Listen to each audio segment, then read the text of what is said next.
So a lot of people have been criticizing American Sniper, and a lot of people have been defending it. I happen to watch the movie recently. I think it is pure propaganda. Now, I thought the movie was well made.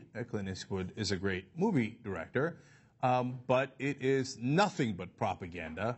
Seth Rogen got in trouble for pointing out that it looked just like the Nazi propaganda inside Inglourious Basterds. But watch that portion of Inglourious Basterds. It's almost literally the same. But instead you take out bad guy Nazis, you put in good guy American sniper, wave the flag, yeah, it's awesome, we killed the savages. And by the way, that's what they called them throughout the movie. Iraqis were savages. Wait, I thought we went to liberate them. That's kind of weird. It turns out we went to go shoot them in the head. So I will get to my criticism in a second. But first, Michael Moore with more. He's done more in the past, but now he's tweeting again, saying, tomorrow's Sunday school. What would Jesus do? Oh, I know what he'd do. He'd hide on top of a roof and shoot people in the back. Now, Michael Moore is more upset than others because apparently his uncle was shot by a sniper during a war, okay? And he's talking about snipers in general, not necessarily American Sniper, but let's get real, that's what brought it up. He also says, Sunday school. 2, what would Jesus do if he could be a sniper and save soldiers' lives by shooting, quote, savages in the back, okay? So I don't believe that Jesus would be in favor of shooting savages, but I could be wrong, and here's a Fox News analyst to tell me that I am wrong. Let's watch. Consider the latest Twitter tantrum from that tweeting twit Michael Moore, asking, what would Jesus do? Oh, I know what he'd do. Hide on top of a roof and shoot people in the back. What would Jesus do if he could be a sniper and save soldiers' lives by shooting savages in the back? Well, I'm no theologian, but I suspect Jesus would tell that God-fearing, red-blooded American sniper, well done, thou good and faithful servant, for dispatching another godless jihadist to the lake of fire. But then again, I'm no theologian. Well, that we can agree on. You really think Jesus would have done that? Look, I'm not a Christian, but you've got some interesting form of Christianity where Jesus would have been a sniper. At what point does the sniper say, turn the other cheek? Isn't that amazing? They took a guy who's called the Prince of Peace and who taught that you should turn the other cheek if someone hits you and turned him into a sniper on Fox News Channel. Amazing, amazing. Okay. Now, of course, Seth Rogen and Michael Moore are not the only people criticizing the movie. And then, of course, we've got Matt Taibbi as well. He said they turned the war into a, quote, saccharine, almost PG-rated 2-hour cinematic diversion about a killing machine with a heart of gold. And, in fact, of course, Chris Kyle is no such thing. I'm going to have some fairly harsh words for him in a second, so buckle up for that. But Clint Eastwood, of course, disagrees. The guy who made the movie thinks Chris Kyle's a lovely guy, and he thinks it's actually an anti-war movie. He says, quote, it's the biggest anti-war statement in any film. Really? The one where you celebrated this guy killing 160 people, breaking all records by a mile. You think every one of those was a clean kill? He shoots so many more people than any other American sniper. And you're thinking, no, he's perfectly discriminating. He just happens to be awesome at spotting grenades and weapons and all those things. Or could a guy who loves killing people, as we're about to explain to you through his own words, perhaps a little bit more indiscriminate with who he killed? Okay. Well, Clint Eastwood says, no. The fact of what war does to the family and the people who have to go back into civilian life, like Chris Kyle did. Like, that's the anti-war part of the movie, apparently. Oh, I'm so against the Iraq war now because, golly gee, what did it do to Chris Kyle's family? In the movie, he keeps talking about how he wants to get in his wife's pants, but he can't do it as much because he's in the middle of the Iraq war killing savages. By the way, who we went to go liberate. And in the movie, there's a horrible deception where they show the 9/11 towers going down, and all of a sudden Chris Kyle's in Iraq. Like as if, oh, well, we had to go get the guys who did 9/11. Except the Iraqis didn't do 9/11. Saddam Hussein had nothing to do with 9/11. He's a bad guy, but he didn't do 9/11. So that's a lie, Clint. That's a lie. And then when you do that, to paint it over so that Americans think, oh, what a great war Iraq was. Yes, we went in there. Oh, in the movie, there's a butcher, and he drills holes into little boys' heads. Now, I mean, if you're going to put something that incendiary in the movie, obviously there was a guy who did that, right? And our sniper took him out, right? Wrong. Made up. There's no one named the Butcher. And the guys who drilled holes oftentimes were Shia, who were largely on our side. Now, of course, there's a lot of going back and forth, and eventually we had to fight the Shia and the Mahdi army, a different faction of the Shia. But the guys drilling holes were not the Sunnis that we went in to go fight. Oh, well, that complexity was also lost in the movie. I mean, who can keep up with the complexity? They're all savages anyway, right? And Clint Eastwood, in case he was unclear, said, in Chris Kyle's case, no good deed went unpunished. Oh, Chris Kyle, you know, all those good deeds that he had done. And now he got punished. Now, look, what happened to Chris Kyle at the end was horrific. He got shot as well. And we're against guns, and we're against people with PTSD who are having mental issues going to fire ranges, which is what happened, which is what got Chris Kyle killed in the first place, okay? So I'm sure that Clint Eastwood and all the supporters of American Sniper would agree on gun control, right? For people who are mentally unstable. That's what got Chris Kyle killed, not anything else. All right, what else has happened since the American Sniper came out? Well, according to the American Arab Anti-Discrimination League, there has been, quote, a drastic increase in hate speech. Yeah, unsurprising. Okay, now let me give you some of that hate speech in social media. Things like, teared up at the end of American Sniper, great fucking movie, and now I really want to kill some fucking ragheads.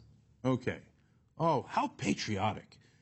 I'm going to repeat now, what is it, for the third time? We went to go liberate those ragheads. That was the point of the Iraq War, right? No, it wasn't. We just want to go kill some Arabs. We got hit on 9/11. Who could figure out who the right Arab is? They came from Afghanistan. They're founded by Saudi Arabia, who's our top ally, the guys we protected. The overwhelming majority of the guys who did the bombing came from Saudi Arabia. Oops, I took out their enemy in Iraq. Oh, golly gee, how did that happen? Who cares? They're ragheads. Let's go kill them. American Sniper, yeah! Let's go shoot them in the head. Okay, Des Harmon writes, American Sniper makes me want to go shoot some fucking Arabs. And then he adds in 3 little cutesy gun logos there just to bring home the point. Here's another one. Nice to see a movie where the Arabs are portrayed for who they really are, vermin scum intent on destroying us. I like the random hashtag de Blasio in that tweet. Okay, what he has to do with any of this is entirely unclear, but when you've escaped the rational world, it doesn't really matter anyway. And finally, if you think, well, it's just a bunch of random guys on social media, well, there's also actor James Woods. He says, every time an American armed forces sniper pulls a trigger, those who would kill or maim an American warrior are no longer a threat. Yes, all our kills are absolutely clean, and we went in there to Iraq to liberate and shoot them in the head. That's what American snipers do. We're awesome. It's a good thing we started that nonsense war. You think I'm worked up? Not even close yet. Give me Django Unchained.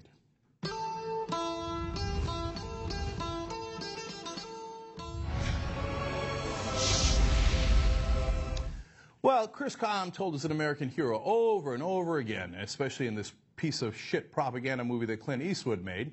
And, oh, my God, at the end, everybody's celebrating and waving American flags. I love America. You know why I love America? It's because I believe, and maybe I'm naive, but I believe we're the shining city on a hill, okay? I believe that we stand for democracy. Right? We stand for the right things. So one of the reasons I love America is we put together the United Nations. We brought all the countries together to work together. We did the Marshall Plan where we rebuilt our enemies, Germany and Japan, after the World War II. Can you imagine to take your enemies, the Nazis and the Japanese who done Pearl Harbor, and to rebuild them into your top allies? That's a country I love. That's a country I can believe in.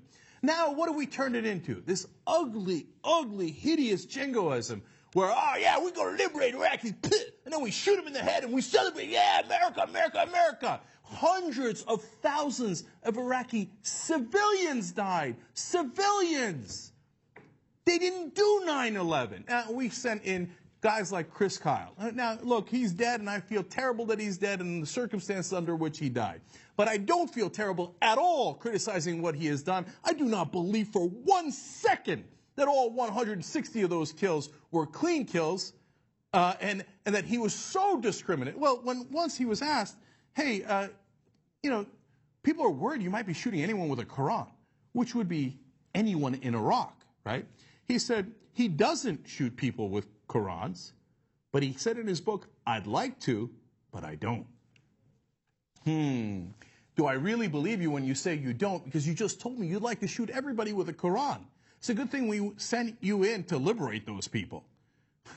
Gee, I wonder why America doesn't have a good reputation in places like Iraq and the Middle East when we say we're coming to help you and then we shoot you and we say we'd like to shoot every one of you.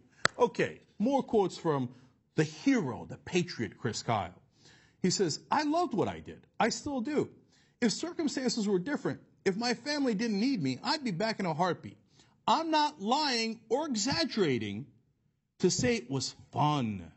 I had the time of my life being a SEAL. When pressed if all of his kills were clean, he said, quote, I only wish I had killed more. Okay, now, you got to understand what a liar Chris Kyle is, okay?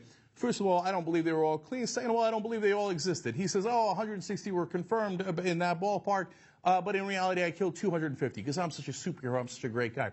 He then later said that when he got back home, that he was on top of the Superdome and he shot over 30 looters during Hurricane Katrina. What a preposterous lie. How stupid are you if you believe that? Second of all, if you do believe it, he should have been locked up immediately. We don't execute looters. There was nobody on the Superdome. There wasn't a sniper on the Superdome, you idiots, you morons that believe in this horse shit, okay? And if there was, you think nobody noticed the frickin' sniper on the Superdome killing 30 people? He said there was two carjackers trying to get him, but he's a tough guy, he's brave, and so he shot them both, boom, boom, boom, boom, and killed them both. Any documentation to that? Of course not. Any evidence to that? Of course not. Did anybody investigate? There's 2 dead people on the side of the road? Did anybody look into it? Of course not, because it didn't happen. Jesse Ventura, he said, you got to know, bar fight with him and punched him, knocked him out. He's so tough, he's an American hero. Except he never saw Jesse Ventura. How do I know that? Jesse Ventura sued his estate and won over $1.8 million. His wife he's considered a war hero. The jury's not going to want to give $1.8 million to Jesse Ventura for suing him. His wife, Chris Kyle's wife, goes on there, she's crying on the stand, and the jury goes, yeah, that's all good and fine. But he never met Jesse Ventura. He never got into a fight with Ventura. He made the whole thing up, and he said horrible things about Jesse Ventura and what he said about Navy SEALs. None of it was true, because Chris Kyle was an unbelievable, epic liar. That's what he was. So you want to cry about that? You're going to cry. You're going to say, I'm a bad guy. You tell me he wasn't lying all about that. We got a jury that says he was. And you know for a fact he wasn't on the Superdome. No, I don't even believe if you're the most conservative guy out there in the world that even you're that stupid. Okay? So the reality is Chris Kyle was not a good guy. Now, I'm not saying nothing he did was good. Of course there was. If you're an American sniper and it turns out somebody's going to take out Marines and you shoot them, we're not saying that's a bad thing. Of course that's a good thing. Please just open your mind a little bit and just try hard not to be as stupid as you are, okay? It doesn't mean everything Chris Kyle did is bad. Of course, if he actually has some good kills in there, which I believe, I hope against hope that he had a lot of good kills, right?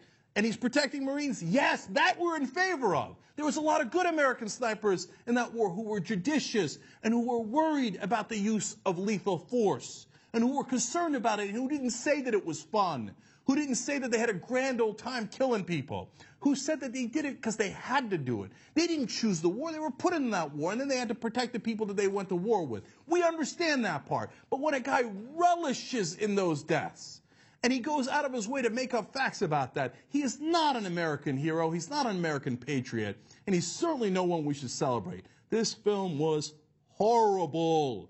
Not because of its execution. Yes, it was a well-made movie. But in terms of when we look back in history, we're going to look at this movie and say, wow, what a hideous piece of propaganda that was.